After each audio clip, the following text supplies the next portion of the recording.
तो भोजपुरी इंडस्ट्री में अभी जो भी पवन सिंह है, खेसारी लाल जी हैं या भी कोई तोहरे में बसे राजा हमारो परनवा हो। राम आएंगे तो अंगना सजाऊंगी। दीप जला के दिवाली मैं मनाऊंगी। छठ में तो भगवान की कृपा से छठी मैया का ही कृपा है जो मैं आई छठ में और राम जी का गाना इतना वायरल हो गया। हे गाइस, तो स्वागत करते हैं हमारे एक नए वीडियो में, एक नए ब्लॉग में। तो आज के इस ब्लॉग में हम लोग आ चुके हैं छपरा। छपरा के एक क्षेत्र है माला पे, और वहां पर हम लोग स्वाति मिश्रा जी से मिलने आए हैं और काफी ही मधुर आवाज है इनका। और इस दिवाली तो काफी सारी रील्स इन पे बनी है।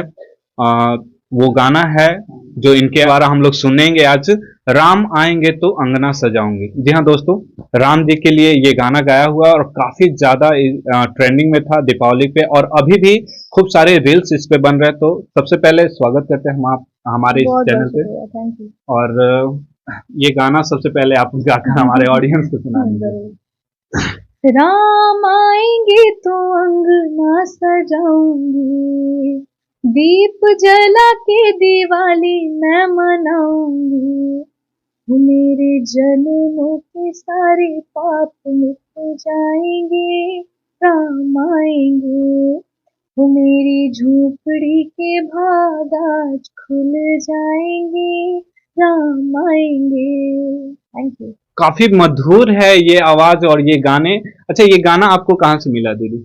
एक्चुअली ये गाना मुझे मैं यूट्यूब पे देखती रहती हूँ, सत्संग या फिर ऐसा कुछ वेद पाठ होता है ना, वो सब देखती रहती हूँ। तो मैंने प्रेम भूषण जी से ये गाना सुना और मुझे ये गाना काफी अच्छा लगा। तो वहां से मैंने उठाया इस गाने को और मैंने कहा कि ये गाना अभी तक छुपा हुआ क्यों है, इतना अच्छा गाना है ये।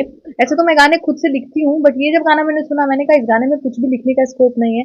एज इट इज इसको गाया जाए, लेकिन थोड़ा नए तरीके से गाया जाए। ऐसा नहीं कि पुराने तरीके से गा दिए, तो बहुत लोगों ने गाया हुआ है। लेकिन मैंने सोचा कि ऐसा होना चाहिए कि यंग लोगों तक पहुंचे। हाँ, क्योंकि भक्ति सॉन्ग तो पुराने लोग सुनते रहते हैं, लेकिन यंग जनरेशन तक कैसे भक्ति गाना पहुंचाया जाए। तो इसीलिए मैंने इसको थोड़ा नए रिप्राइज और अनप्लग्ड वर्जन में बनाया है। और काफी ही ब्लॉकबस्टर ये गाना रहा इस दीपावली के अवसर पे। अच्छा, अयोध्या जी के बारे में आप क्या कहना चाहते हैं? राम जी के मंदिर देखने जाइएगा आप? बिल्कुल जाऊंगी, और भगवान की कृपा है कि मुझे इनविटेशन दिया वहाँ। अच्छा, मैं इनविटेशन। अभी इसी 19 को जा रही हूँ, फिर 22 को जा रही हूँ, 24 को जा रही हूँ, अगले मंथ भी जाऊंगी। अयोध्या? जी। क्या बात है! बिल्कुल ये आपके लिए खबर ताजी है कि वहां पर दीदी को आप वहां भी मिल पाएंगे, देख पाएंगे।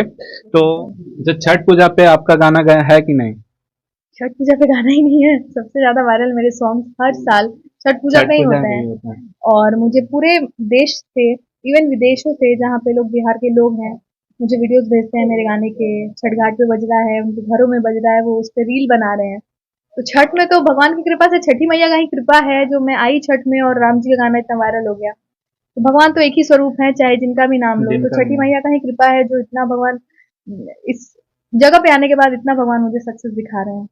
अच्छा, आप भोजपुरी इंडस्ट्री में अभी जो भी पवन सिंह है, खेसारी लाल जी हैं या भी कोई लेडीज सिंगर हैं, जैसे शिवानी सिंह हो गई और शिल्पी राज हो गई, इन सभी में इन सभी से आप अलग हैं और हमेशा अलग रहेंगी। ऐसी आप क्या इस पे बोलना चाहती हैं? जी, मुझे पहले ये एक्सप्लेन कीजिए, अलग से क्या मतलब है? अलग से मतलब उन लोगों का गाने में थोड़ा अश्लीलता भी आ जाती है, लेकिन आपका प्लेटफॉर्म बिल्कुल मतलब साफ सुथरा है। देखिए, मैं इसमें ये कहना चाहती हूँ, हर कलाकार का अपना-अपना तरीका होता है अपने आप को प्रेज़ेंट करने का। It's their way of singing and my way of singing is if you think it's different then it might be different, but मैं अपने ही राह पे चलूँगी। और कभी ऐसा कुछ अश्लील आपने नाम लिया, वो कभी मेरे गाने में, बैकग्राउंड में, व्लॉग में, मेरे वीडियो में, मेरी फैमिली में कुछ देखने को ऐसा नहीं मिलेगा। इसकी गारंटी आप लोग को मिल जाती है। और बहुत धन्यवाद दोस्तों, बहुत बहुत दीदी को धन्यवाद, अपना कीमती वक्त हम लोगों को दिया। और काफी इनका तबीयत भी अभी ठीक नहीं है और